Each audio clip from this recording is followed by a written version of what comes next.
Caitlin Clark has finally spoken out, and the timing couldn't be more critical. What is your description of kind of the physical battle that Caitlin particularly faces, maybe within tonight's game or just in general as you've gotten used to coaching her, just what you see she's enduring physically? Are you trying to get me fined again? I am not. Yeah, I mean, there's a level of physicality that they're able to play with against her. You know, I'm not exactly sure why, but it just is what it is. And we've got to help her learn to adjust and use it against them in certain ways. You know, we've got to find some ways to make it a little bit easier for her. After days of viral outrage, fan petitions, and total silence from the league, did you guys notice all the coaches try to grab CC? Clark is breaking through the noise.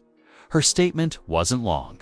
It wasn't dramatic, but it was powerful, and it's forcing everyone from fans to league execs to take a hard look at what just happened. And I swear every time these two teams go up against one another, something happens, and it's honestly never good. The context: Jacy Sheldon has officially been suspended following a now infamous knee to Clark's groin. Generational talent, your star player, the cash cow. Something is not working properly. I want to look like more information is coming out to how Caitlin Clark re-aggravated that. Hit so blatant, it dominated social media, racking up over 12 million views in just one day. So as you guys can see here, she is dribbling down, she plants her foot, she passes the ball to Kelsey Mitchell on the back door, and then when she is running back on the other end of the court, it seems like she's grabbing her. Petitions started flying. All-star tickets were being resold in protest. Even sponsors began whispering concerns. And immediately grabbed the inside of that right leg. And all the while, the WNBA said nothing until Caitlin Clark spoke. She addressed the incident in a post-practice media session, calmly but firmly saying, "I love this game. I play with passion, but it's hard when it feels like I'm the only one not getting protected." That one, quote, simple, direct, undeniable, hit like a bombshell. It confirmed what fans feared, that the league's biggest star doesn't feel safe on the court. And who could blame her? The game was already physical. Clark was having a standout night, minus 14 points, 8 rebounds, 7 assists, leading Indiana to what should have been their third straight win. She was sharp, in control. And then, in a flash, everything stopped. Sheldon extended her leg, making direct contact with Clark's groin. The pain was immediate. Caitlin dropped, clutched her leg, and for a few seconds, everything froze. The replay? Devastating. 2 angles, no ambiguity. Sheldon's knee was raised, locked, and driven directly into Clark's midsection. And the referee, staring right at it. No whistle, no call, no review. It wasn't just a missed foul. It was a message. And that's where Clark's voice became even more important. She added, saying, "I just want fair treatment. The same whistles everyone else gets." It wasn't a demand. It was a plea.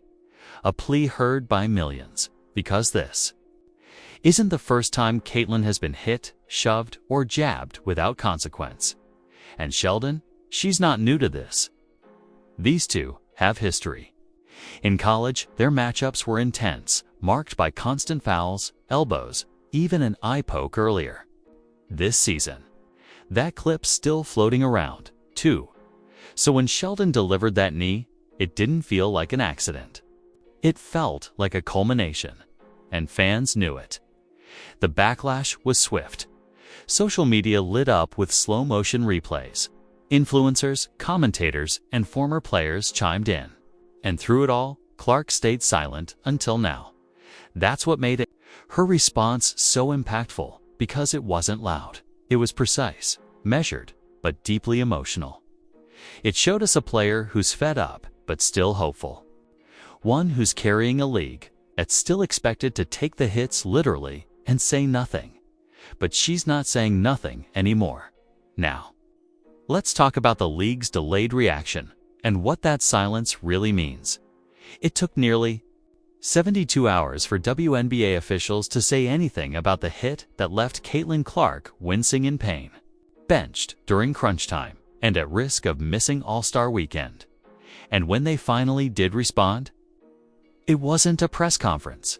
It wasn't a league-wide statement. There was no video, no transparency, no accountability. Just a vague, tucked away disciplinary note buried on the league's website, quietly confirming a suspension for Jacy Sheldon. For many fans, was too little, too late, not just in timing, but in tone. Because while Sheldon's one-game suspension is technically a punishment, it's hardly the kind of decisive action you take when the face of your league is assaulted in front of a national audience and fans noticed. Immediately, within hours, ticket resale platforms exploded with listings for All-Star Game seats, prime front row spots suddenly available at half the price. Some fans didn't even want money back, just gave their tickets away. The message? Loud and clear. If the WNBA won't protect its stars, fans won't support the product. Behind the scenes, the consequences are mounting. Indiana Fever staff are reportedly livid. Teammates are shaken, and insiders are whispering that this wasn't just a minor knock. Early evaluations suggest Clark may be dealing with a groin tear, something that could take weeks to fully heal. And that's assuming she avoids surgery. Her status for the All-Star Game? Uncertain. Her availability for the second half of the season? In question. And that's when the outrage stopped being about just the foul and became something bigger. Because if Caitlin Clark, the player driving ratings, selling out arenas, pushing WNBA coverage into primetime sports segments, can be repeatedly targeted and still left unprotected, then what does that say to every young girl watching from home? To the thousands who bought her jersey? To the next generation of hoopers who dream of being in her shoes? It says this: even when you break records, even when you revive a league, even when you are the headline, you're still disposable. That's not just a failure. That's a crisis of leadership. Clark's own response has only deepened the impact. She's not ranting. She's not calling anyone out directly. But in her silence, there's power. And in the few words she has shared, there's unmistakable gravity. I'll heal. I'll be fine, she said quietly. But the league has to decide what kind of game it wants this to be. That quote, it wasn't a complaint. It was a challenge. Because this isn't just about one foul. It's about culture. It's about what the WNBA allows in the name of physicality. It's about how long the league can keep ignoring the elephant in the room that Clark has been targeted, shoved, tripped, and blindsided multiple times this season. While the officials consistently swallow the whistle and the silence from Commissioner Kathy Engelbert is now starting to echo louder than any suspension ever could. No press availability. No public defense of her league's brightest star. No assurance that officiating standards will be reviewed. No roadmap forward.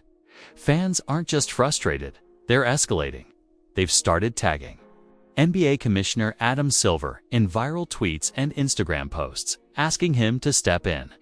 Because the NBA does have a vested interest in the W's success, and right now, that investment is in jeopardy. And honestly, it's not just symbolic anymore. It's strategic, because when your breakout player is getting blindsided on national television and your leadership is missing in action, someone has to step in. Whether it's Silver, a players' union, or a flood of media pressure, action has to be taken, or the league risks losing more than just one player. It risks losing the trust it spent years trying to build. Even sports media is turning up the heat. ESPN's First Take ran a full segment on Clark's injury. Hosts debated whether the WNBA is protecting its stars or putting them in harm's way. Former NBA players tweeted support. One comment stood out: if LeBron or Steph got hit like that and no foul was called, the league would burn down. And he's right. Caitlin Clark isn't just a promising rookie. She's a movement. She's the reason half the country is tuning into women's basketball for the first time in years. And yet, she's the one picking herself off the floor game after game, while refs hesitate and opponents laugh it off. Which brings us right back to Jacy Sheldon. Yes, she was suspended, but is that really enough? One game for what could potentially bench the league's biggest asset. The fans don't think so. And increasingly, neither does the media. Clark hasn't named Sheldon directly, but her message couldn't be clearer. This league can be amazing, she said, but only if we protect the players who are building it. That wasn't just a quote. That was a warning, a line in the sand. Because if things don't change, Giff Clark ends up missing more games. Players keep getting away with cheap shots.